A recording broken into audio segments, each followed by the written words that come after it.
Estadão Acervo, ressaltando a importância do arquivo digital de o Estado de São Paulo e mostrando também o que tem de bom o nosso arquivo, aqui da Rádio Estadão. Caetano Veloso será o personagem musical da edição de hoje. Nos anos 80, nossa emissora gravou entrevistas com vários dos grandes nomes da música brasileira e tudo foi arquivado. Hoje, portanto, é dia de mostrarmos o que disse Caetano, um dos fundadores do tropicalismo, sobre curiosidades. O tema é a presença de piratas nas costas brasileiras entre os séculos 16 e 17. Eles chegaram até bombardear São Vicente, no litoral paulista. Aprenda a ser simpático e, com sua conversa, entreter as pessoas através de um curso de contação de histórias. A aula inaugural será aqui e na história do rádio no Brasil. Trazida pela BBC, ouça um pouco mais sobre as radionovelas.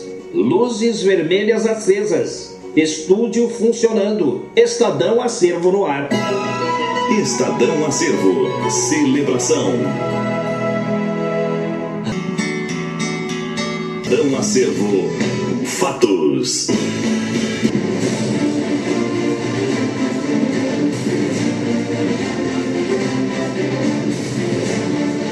Piratas já ocuparam a costa brasileira, chegando a bombardear a cidade de São Vicente.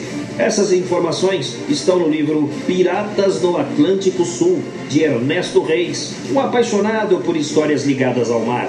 No final do século XVI, a Inglaterra estava em guerra com a Espanha e Portugal, subjugado ao regime espanhol. Nessa época, dois grandes piratas se destacavam, os almirantes ingleses Edward Fenton e Thomas Cavendish, como destaca o autor. Tivemos vários piratas no decorrer da nossa história, né? Eu me concentrei em dois navegadores ingleses, o Edward Fenton e o Thomas Cavendish, que atacaram o Brasil no final dos anos 1500, entre 1583 e 1590. Basicamente, eles buscavam o que todo pirata quer: ouro, prata e o que mais pudesse encher os porões dos navios. E eles atacavam as nossas colônias, se endereçando ao sul do país até atravessar o Estreito de Magalhães e atacar as colônias do Pacífico, colônias espanholas também. Havia um confronto da Inglaterra com a Espanha, porque eles mexiam então em terras portuguesas. Na época, o Brasil, Portugal, estava sob regência também do rei da Espanha, na época de 1580. Então, Portugal se tornou uma vítima dos ingleses, naquela época. Esse era o conflito que existia. Então, qualquer navio português estava sob regência da bandeira espanhola e, portanto, inimiga da coroa inglesa. O que eles extraíam aqui do Brasil? Tudo. Basicamente, o que eles pudessem pegar das nossas colônias, eles pegavam. Desde pau-brasil, açúcar, melaço, pinga, a nossa cachaça, o que eles pudessem pegar, eles pegavam. Mas basicamente estavam interessados em ouro e prata. E nessa época, ao contrário do que muitos livros da nossa escola ensinam, nós já tínhamos bastante ouro no Brasil, principalmente extraído aqui de São Paulo, aqui do Pico do Jaraguá. Já existiam algumas evidências nesse sentido na nossa história.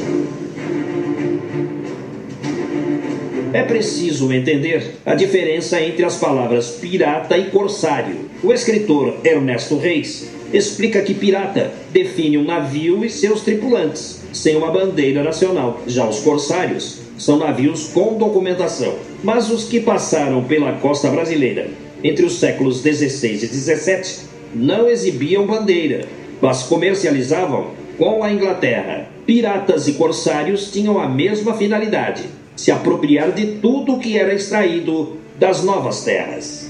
Do Brasil, chegaram a roubar o ouro retirado do Pico do Jaraguá em São Paulo, bem como o ouro proveniente de Minas Gerais e até do Peru. Quando houve reação, bombardearam São Vicente. Eles permaneceram um mês na cidade de Santos, já de Ilha Grande, onde eles tinham feito um outro ataque também, posto fogo nas casas dos colonos locais.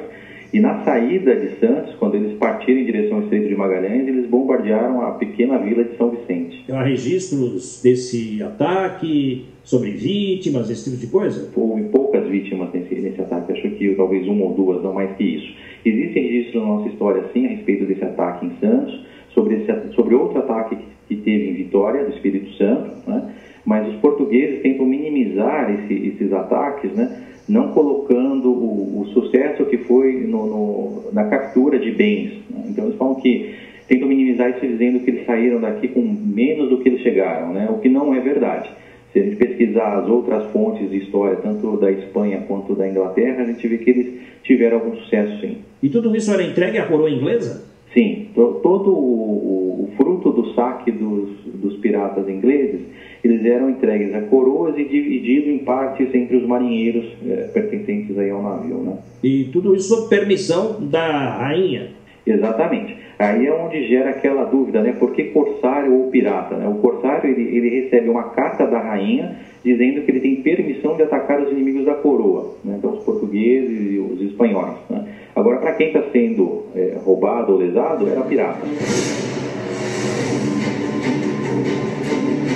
A saída não foi pacífica. Houve novos bombardeios com navios espanhóis, como conta Ernesto Reis. No caso do Edward Fenton, ele teve um insucesso muito grande ali na Baía de Santos, quando uma frota de Gino, que estava sob o comando de Flores Valdez, regressou do sul do país em busca de corsários, né? E tiveram uma afronta aqui no porto de Santos, onde naufragou um galeão inglês e um galeão espanhol. E os dois galeões restantes fugiram, voltaram para a Inglaterra. No caso do Thomas Cavendish, ele teve diversas perdas durante os 3 anos que ele ficou navegando pela costa brasileira. A última delas, ele mesmo acabou atacando a cidade de Vitória do Espírito Santo, foi ferido nesse ataque e morreu em decorrência, né, desses ferimentos. A tripulação dele chegou a voltar para a Inglaterra com um pouco mais de 15 pessoas dos 400 que vieram com todos os galeões, né, que vieram atacar o Brasil, né. Saída do Cavendish, depois do último ataque que ele fez em Vitória do Espírito Santo, e foi enfrentado ali na vila, na entrada da vila, ali no Morro de Penedo, eles sofreram grande baixa. Aí eles retornaram para o navio, voltaram até Ilha Grande, né, onde eles tentaram se refazer,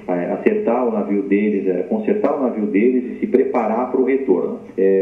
Para retornar para a Inglaterra, eles saíram em linha reta aqui da nossa costa, em direção ali ao centro do Oceano Atlântico, ali a linha de Greenwich, onde eles pegaram rumo norte e foram dar na Irlanda. Eles tentaram alcançar a ilha de Santa Helena, não tiveram sucesso por conta dos ventos contrários que eles pegaram e acabaram passando direto e chegaram na Irlanda com pouca comida, pouca água e quase morrendo de fome e sede, né? Então acho que foi um infortúnio da última aventura do Thomas Cavendish ao redor do mundo.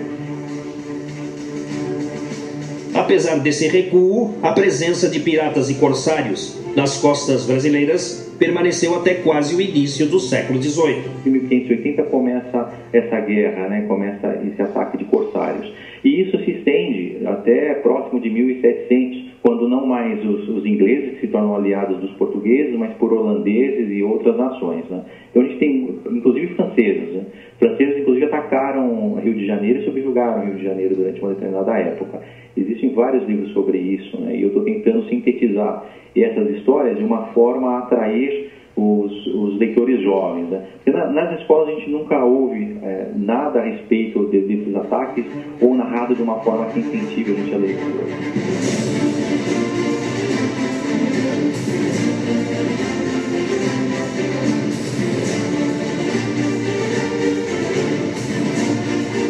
Entrevistamos Ernesto Reis, autor de Piratas do Atlântico Sul, livro que pode ser visto e adquirido através dos sites das grandes livrarias.